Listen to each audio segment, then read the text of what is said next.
Hello प्यारे बच्चों, आप लोग कैसे हो? आई होप आप लोग बढ़िया होंगे। और आपकी जो आज की क्लास है सांख्यिकी की पार्ट 4 में लिया है हमने, क्योंकि हम छोटे छोटे 5-5 क्वेश्चन लेके आते हैं, जैसे आपको भी ज़्यादा दिक्कत ना हो और आप स्टेप बाय स्टेप आराम से पढ़ लो। इंपॉर्टेंट क्वेश्चन हमने इसमें भी उठाए हैं आपके कि इंपॉर्टेंट क्वेश्चन क्या है। तो ये इंपॉर्टेंट क्वेश्चन दे रहा है 10th क्लास के बोर्ड एग्जाम 2025 के लिए इंपॉर्टेंट क्वेश्चन है। सांख्यिकी परीक्षा में आपको एक क्वेश्चन जरूर देखने को मिलेंगे। पार्ट 4 है हमारे जो आज क्लास में है। और आप इस चैनल पढ़ रहे हो, आपका वो MBR इंस्टीट्यूट पे, आप कुछ इस चैनल को सब्सक्राइब करें, बेल आइकन पे जरूर करें। कल जो एक क्लास जो हुई थी वो क्लास हुई थी आपका जो एक लिया था जीवन परिचय 10th क्लास का। तो आपके हर सब्जेक्ट व सब्जेक्ट की क्लास यहाँ पर ली जाती है। तो अब देखते हैं और स्टार्ट करते हैं अपने हम क्वेश्चन को। क्वेश्चन कह रहा है 8 संख्याओं का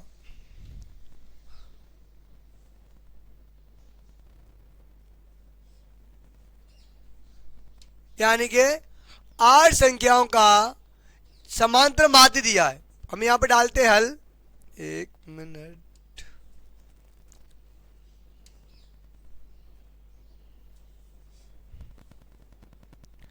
हमें डालेंगे हल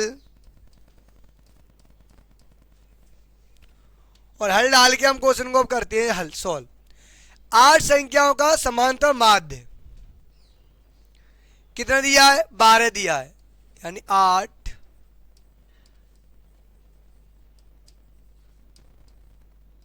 संख्याओं का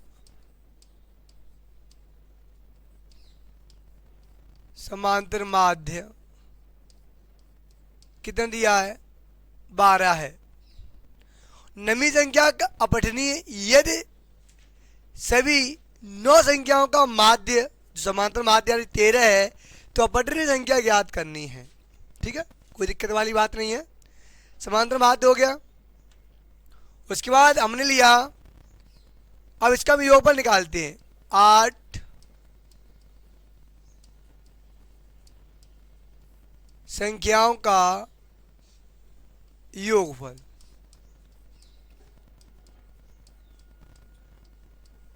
तो 12 गुणा 8, जिसका भी हमने एक क्वेश्चन पहले भी लिया है इस टाइप का, तो हम इसका गुणा करेंगे। 12 अट्ठे कितने होते हैं, है ना? तो 12 अट्ठे 96, ये आ गया हमारा। अब हम जो आगे क्वेश्चन कह रहा है उस क्वेश्चन को आगे हम पढ़ेंगे। वो कह रहा है कि नवी संख्या अपठनीय है यदि 9 संख्याओं का माध्य, दिख रहा है कलर, 9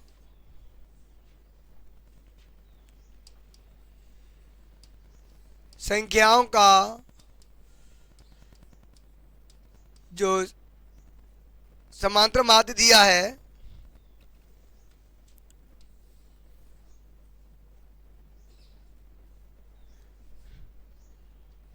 समांतर माध्य कितना दिया है? 13 दिया है। कितना दिया है? 13। तो नेक्स्ट लेंगे हम, तो 9 संख्याओं का जो योगफल है वो हमारा कितना हो जाएगा?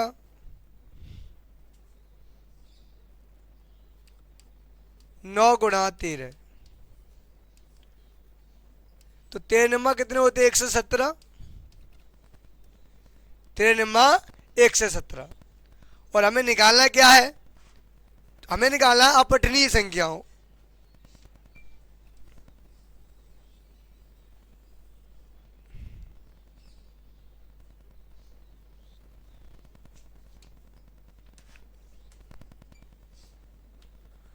अपठनीय संख्या हमें ज्ञात करनी है। अपठनीय संख्या, जब अपठनीय संख्या निकालेंगे तो हम निकालेंगे 9 संख्याओं का योगफल में से और 8 संख्याओं का योगफल घटा दो, तो 117 माइनस इसका कितना आया था? 96। घटाइए, साथ में 6 का 1 बचे और 11 में से 9 जाएंगे, कितने बचेंगे? 2, है ना? इतना ही आ गया। ये आ गया हमारा, यानी 7 में 6 का 1 बचे और 11 में से 9 जाएंगे, कितने आएंगे? 2। तो हमारा क्या आ गया? समांतर माध्य आ गया। मतलब अपनी संख्या का निकल आई हमारी, ये अपनी संख्या हमारी फाइंड हो गई, यानी ज्ञात हो गई, है ना? ये हमारा क्या आ गया? आंसर। स्टूडेंट क्या करते हैं, यहाँ पे आंसर डाल के चलते हैं और यहाँ पर, लेकिन यहाँ से डालना चाहिए हल और यहाँ डालना है हमें आंसर, क्योंकि यहाँ से तो हम हल कर रहे हैं ना, आंसर तुम्हारा ही आया है। अब चलते हैं नेक्स्ट क्वेश्चन की ओर। पहला क्वेश्चन हो गया। नेक्स्ट क्वेश्चन देखते हैं कि आंकड़ों में इतने संख्याओं का बहुलक ज्ञात कीजिए। बहुलक यानी जब हम बहुलक ज्ञात करते हैं, बहुलक हमने आपको बहुलक का अर्थ पहले बता चुके हैं। बहुलक का मीन्स होता है कि बहुधनलक, जिसका बार बार जो संख्या पूछी जाए, ज़्यादा बार आए, वही हमारा बहुलक होता है। तो इसे सबसे पहले हम आरोही क्रम में लगाएंगे। आरोही क्रम यानी सबसे आरोही में यानी 3 अंचर होते हैं, अवरोही में 4। तो छोटे से स्टार्ट करेंगे कि छोटी है ये, तो इसमें सबसे छोटी संख्या कौन सी दी है? 15, 20 और 10, फिर 12, 13 दिया है और 14 दी नहीं है, 15 दिया है, एक बार ही 15 दिया है, 15 एक बार तो दिया है, केवल एक बार दिया है। 16 कहीं दिया नहीं है। अब देखते हैं 117 और 17 2 बार दिया है। फिर इसमें 18 कहीं दिया ही नहीं है। 19 दे रहा है, 1 2 3, तो 19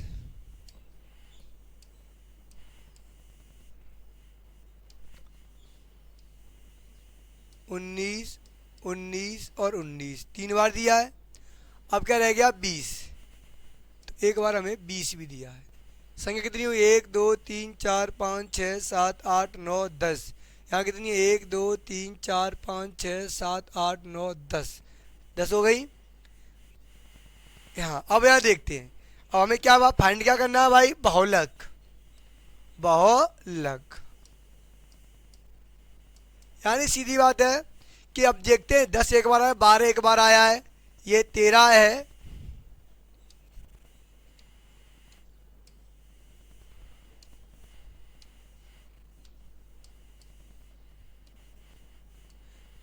तेरह भी एक बार आया, 15 के बाद 17 2 बार आया है यहाँ पर, और सब एक एक बार आया है। 19 या 3 बार आया है और 20 के बार आया है एक बार। और तो सब चीज़ ये भी एक बार आया, ये भी एक बार, ये भी एक बार, ये भी एक बार, सब चीज़ एक एक बार आई है। तो सबसे ज़्यादा कौन सी बार आई है? 3 बार आई है। कौन सी आई है? 19। तो बहुलक यहाँ हमारा कितना हो जाएगा? 19 ही आ जाएगा। यही हो गया हमारा आंसर। क्लियर है ना?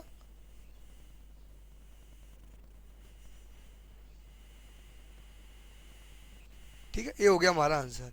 चलते हैं नेक्स्ट क्वेश्चन की ओर। और नेक्स्ट क्वेश्चन है हमारा, निम्नलिखित आंकड़ों से बहुलक ज्ञात कीजिए। निम्नलिखित आंकड़ों से बहुलक ज्ञात करना है हमें, निम्नलिखित आंकड़ों से।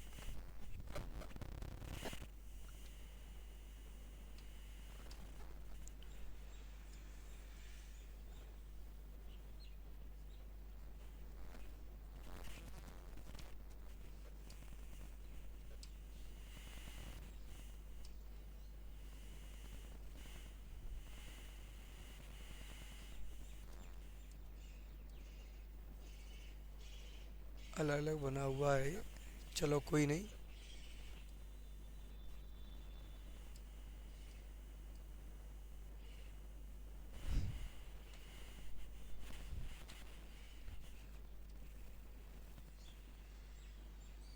ठीक,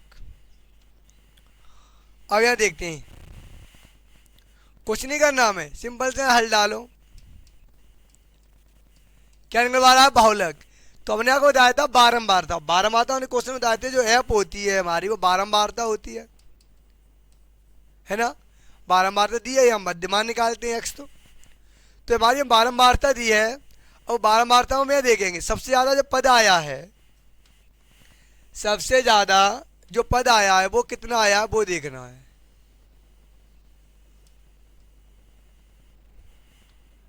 है ना? वो देखो। तो हमारा क्या दिया है यहाँ पर? बारंबारता किसका ज़्यादा? 7 का ज़्यादा है ना? तो बहुलक कितना हो जाएगा, बहुलक देखो 5 की जो बारंबारता सबसे अधिक है, यहाँ लिखना है कि 5 की बारंबारता सबसे अधिक है, तो बहुलक बराबर कितना हो जाएगा, 5 हो जाएगा। यही क्या हो जाएगा, हमारा आंसर हो जाएगा। यानी 5 की जो बारंबारता सबसे अधिक है तो बहुलक बराबर कितना हो जाएगा, 5 हो जाएगा। क्लियर है ना, इतना लिखना है। चलते हैं नेक्स्ट क्वेश्चन की ओर। और नेक्स्ट क्वेश्चन फिर क्या रहा, निम्नलिखित बारंबारता बटन का जो बहुलक है वर्ग अंतराल ज्ञात कीजिए कि इसका वर्ग अंतराल क्या है, इसका वर्ग अंतराल क्या है। हमने यहाँ डाला क्वेश्चन में हल, देखते हैं बारंबारता किसकी ज़्यादा है। यहाँ पर यहाँ दी है 17, यानी कि 17 की 17 बारंबारता, यानी कि कह रहा बारंबारता बटन का बहुलक का वर्ग ज्ञात कीजिए। तो बारंबारता जो है सबसे ज़्यादा बारंबारता अधिक है वो कितनी है, 17 है। तो जब बारंबारता सबकी 17 अधिक है तो क्वेश्चन ये कह रहा है कि बारंबारता बटन का बहुलक ज्ञात कीजिए, बहुलक का वर्ग ज्ञात कीजिए। तो देखो बहुलक वर्ग बराबर, तो यहाँ देखा हमने सबसे ज़्यादा किसकी है, 17 ही तो अधिक है, तो इसके वर्ग अंतर कितना हो जाएगा, 12 से 16। वर्ग अंतर भी होती है 12 16, 10 से 20, 15 से 20, तो बारंबारता 17 ज़्यादा है और उसकी चीज़ क्या हो गया 12 16, ये हमारा क्या हो गया वर्ग अंतराल हो गई। ठीक है ना। चलते हैं नेक्स्ट क्वेश्चन की ओर। कह रहे कारखाने के 50 कर्मियों के दैनिक आय को निम्नलिखित सारणी में दिया गया है ना। इसमें और भी कुछ पूछ रहा होगा, हाँ निम्नतम और उच्चतम मान पूछ रहा है। इस क्वेश्चन में टाइपिंग नहीं हो पाई है, उच्चतम मान और निम्नतम मान और पूछ रहा होगा, यानी उच्चतम मान तथा यानी और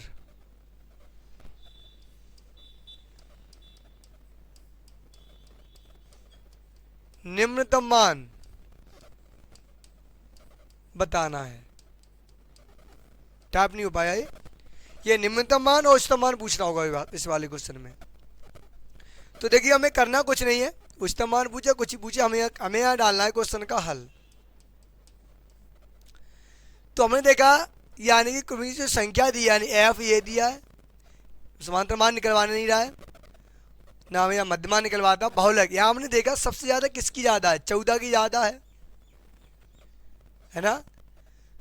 तो यहाँ पर हमें लिखना है जो बारंबारता दैनिक आय की जो बारंबारता है वो कितनी अधिक है, यानी 14 की है, 14 ज़्यादा है। तो इसकी यानी कि बारंबारता में बारंबारता कितनी है, 14 है ना। तो इसका जो वर्ग अंतराल होगा, जो वर्ग अंतराल कितना होगा, 120 से 140 है ना। लेकिन हमें पूछते यहाँ एक चीज रहा है उच्चतम मान और निम्नतम मान। तो उच्चतम मान और क्या निकालना है हमें, निम्नतम मान। क्वेश्चन हमारा ये लास्ट है आज का, है ना। तो हमें इसका उच्चतम मान और निम्नतम मान बताना है। क्वेश्चन लास्ट है, लाइक ना किया वीडियो को लाइक शेयर जरूर की कर दीजिए, है ना। इम्पोर्टेंट क्वेश्चन भी है आपका, और इसमें से आपका वर्ग अंतराल में से एक जरूर क्वेश्चन पूछा जाएगा, वो इम्पोर्टेंट है, 2 नंबर का क्वेश्चन आएगा। तो उच्चतम मान क्या होता है, उच्च मान है ऊंचा, ऊंचा यानी कि बड़ा, ऊंचा वही होगा जो हमसे बड़ा होगा। भाई देखो वो जैसे 2 लोग खड़े हो गए, तुमसे कौन ऊंचा है, हमसे कोई बड़ा खड़ा है ना। तो हमसे जो कोई बड़ा खड़ा है तो हमसे ऊंचा हो गया, और एक हमसे छोटा है तो क्या हो गया, निम्नतम होता है, निम्न मान है छोटे से छोटा, यानी छोटा बताना है, उच्चतम मान है बड़ा बताना है। तो यहाँ उच्चतम मान कितना हो जाएगा, देखो बड़ा कौन सा 140 और छोटा कौन सा 120, ये हो गया हमारा, यही पूछा था हमारा, ये हो गया आंसर। तो वीडियो को लाइक शेयर करिए, सब्सक्राइब करिए और चैनल से जुड़े रहिए। और जैसे ही बेल आइकन प्रेस करोगे आप, जैसे ही वीडियो हमारी अपलोड होगी इम्पोर्टेंट टॉपिक के साथ आपके पास नोटिफिकेशन पहुंच जाएगा। और भाई दिन अभी हिंदी की क्लास आपकी कल हुई थी और 3 आपके जीवन परिचय हो चुके हैं। साइंस क्लास भी आपकी हो चुकी है।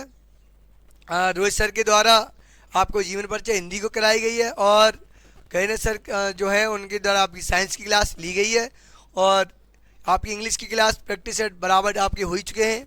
और भी आपके साथ आपके पास आपके लिए इम्पोर्टेंट टॉपिक लेके आएंगे हम।